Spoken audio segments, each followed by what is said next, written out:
Okay, welcome. We're working on 3.7 optimization, and optimization is a really common application for calculus, and it's kind of cool what we can do with using this idea of optimization.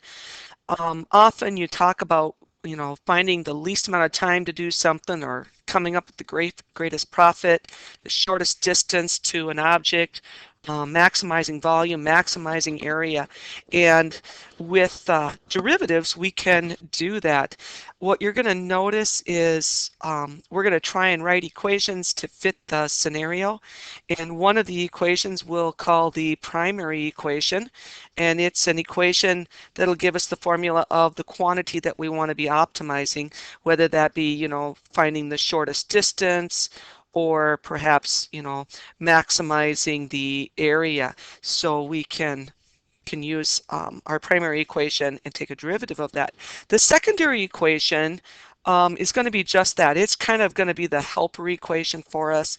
It will help bring in some of the constraints of the problem, like if I'm building a fence and I want to maximize the area, well, the constraint's going to be how much fence do I have. So how much fence do I have to work with to build the perimeter of this region I want to fence in? So secondary equations are going to be quite helpful. So here's problem number 1, just a very easy problem working with just numbers. And it says find two positive numbers such that the sum of the first and twice the second is 64 and whose product is a maximum. So as I read this, well, first I take note there were two positive numbers and we want to sum them and we get 64. Well, from that information right there, the sum of the first and twice the second, I can write an equation.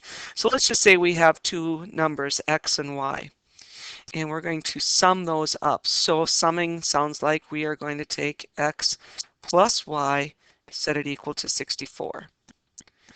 And whose product is a maximum. Now this and part brings in a second equation for us.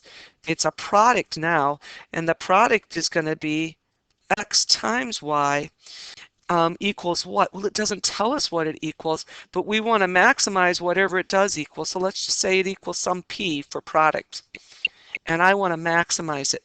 Well, right here now, I've been able to discern that I have a primary equation and a secondary equation. What are those? Well, the one I want to maximize right here, here's the one I want to maximize.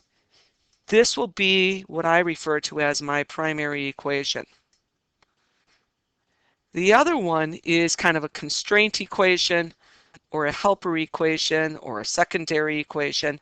All of those words kind of fit this. So there's my constraint equation. So if I want to maximize the product, what I'm going to do is take the derivative of it. So I want to take the derivative of this function. However, when I'm looking at it, I see x times y. Well, I've got two variables. That would be product rule and implicit differentiation and lots of fun. But what we can do is let's use this constraint equation, solve it for one of the variables. So why don't we solve for y?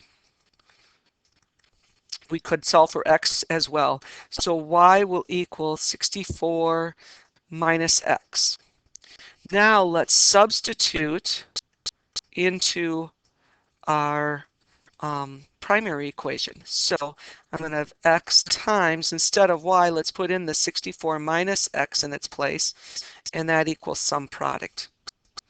Now take a derivative so that we can start working on this maximizing.